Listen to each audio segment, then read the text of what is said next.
Perkenalkan, nama saya Markus Menemnita dengan NIM 2322141184 dengan dosen pembimbing Ibu Maria Angela Diva yang mengampu mata kuliah Pemikiran Kritis dan Inovatif.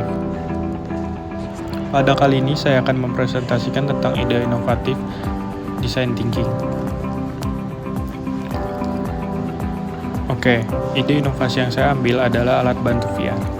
AR atau VR, untuk membantu belajar anak-anak di mana sekarang sudah zamannya teknologi dan kebanyakan anak-anak sudah sangat lengkap dengan gadget dan lain-lain. Jadi dengan adanya AR atau VR bisa memudahkan anak-anak dan juga membuat mereka lebih semangat untuk mempelajari sesuatu dengan rasa tidak bosan dan menyenangkan. Sebelumnya, apa sih AR atau VR itu? AR sendiri adalah menambahkan elemen digital ke dunia nyata yang kita lihat, biasanya menggunakan kamera smartphone ataupun perangkat khusus untuk menampilkan informasi digital secara langsung di atas lingkungan sekitar kita. Dan kemudian VR sendiri sebetulnya menciptakan realitas simulasi imersif.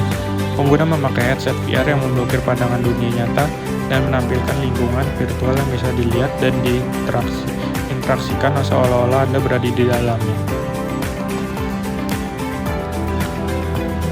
Kemudian kita masuk ke dalam 5 tahap desain thinking. Yang pertama ada empati. Memahami anak-anak.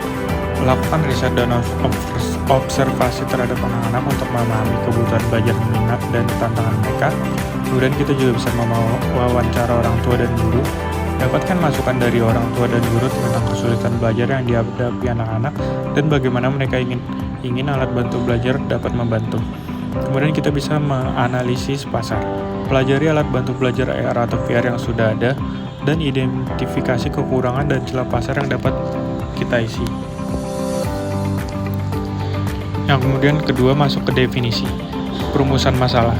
Rumuskan secara jelas masalah yang ingin diselesaikan dengan alat bantu belajar AR atau VR. Contohnya, bagaimana cara membuat alat bantu belajar yang imersif dan menarik untuk membantu anak-anak belajar sains dengan lebih mudah dan menyenangkan. Kemudian target pengguna.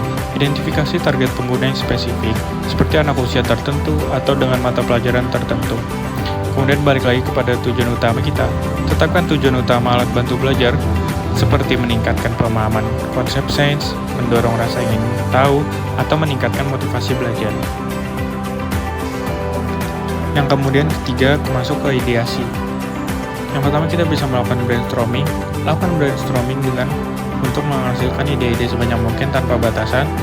Pikirkan di luar kotak. Gunakan teknik seperti mind mapping, scamping, dan brainstorming terbalik untuk memicu ide-ide kreatif.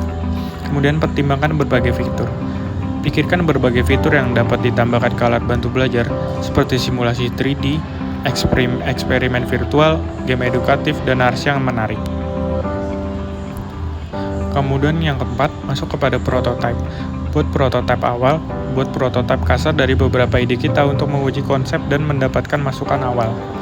Gunakan juga bahan sederhana. Kita tidak perlu membuat prototipe yang rumit dan mahal. Gunakan bahan-bahan sederhana seperti kardus, kertas, dan Lego untuk membangun model dasar. Kemudian dapatkan feedback. Uji coba prototipe kita dengan anak-anak dan kumpulkan feedback tentang apa yang mereka sukai dan tidak disukai. Yang kelima, kemudian masuk ke uji. Perbaiki prototipe. Berdasarkan feedback yang kita terima, perbaiki dan ubah prototipe kita untuk membuatnya lebih baik. Uji coba lebih lanjut. Lakukan uji coba lebih lanjut dengan kelompok anak-anak yang lebih besar untuk memastikan alat bantu belajar kita benar-benar efektif dan menyenangkan. Kemudian terus ulangi, karena proses design thinking adalah siklus yang berkelanjutan. Teruslah mengumpulkan feedback dan menyempurnakan alat bantu belajar kita hingga kita mencapai hasil yang optimal. Itu dia dari 5 tahap design thinking. Kemudian masuk pada kesimpulan. Teknologi AR atau VR menawarkan potensi luar biasa untuk merevolusi cara anak-anak belajar, membuatnya lebih imersif, menarik, dan efektif. Dengan menerapkan prinsip design thinking, dapat mempertimbangkan ide-ide inovatif seperti yang dibahas sebelumnya. Kita dapat menciptakan alat bantu belajar AR VR kita yang dapat pertama, meningkatkan pemahaman informasi, kedua, memperkuat rasa ingin tahu dan motivasi, ketiga, menyediakan aksesibilitas yang lebih luas. Alat bantu belajar AR atau VR dapat dipersonalisasi untuk memenuhi kebutuhan belajar individu anak-anak, termasuk mereka yang memiliki kesulitan belajar atau kebutuhan pendidikan khusus, dan kemudian membuka peluang belajar baru. AR atau VR dapat memungkinkan anak-anak untuk menjelajahi tempat-tempat dan konsep yang tidak dapat diakses di dunia nyata, membuka peluang belajar yang baru dan menarik. Kemudian untuk harapannya, pengembangan dan adopsi alat bantu belajar AR atau VR yang lebih luas, kita perlu melihat lebih banyak alat bantu belajar AR atau VR yang berkualitas tinggi yang dirancang dengan baik dan mudah diakses oleh semua anak-anak.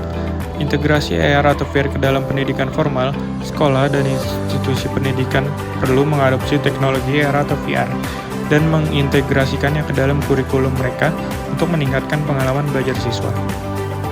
Penelitian dan pengembangan lebih lanjut. Diperlukan penelitian dan pengembangan lebih lanjut untuk memahami efektivitas alat bantu belajar AR atau VR dan mengembangkan praktik terbaik untuk penggunaannya dalam pendidikan.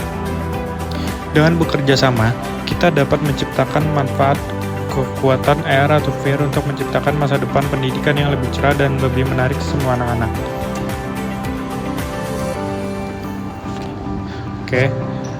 Untuk berdasarkan referensi yang saya ambil, saya mendapatkan ide VR saat saya mempelajari bahasa Inggris menggunakan VR, dan kemudian saya kembangkan ide-ide saya dengan bantuan dari Gemini AI.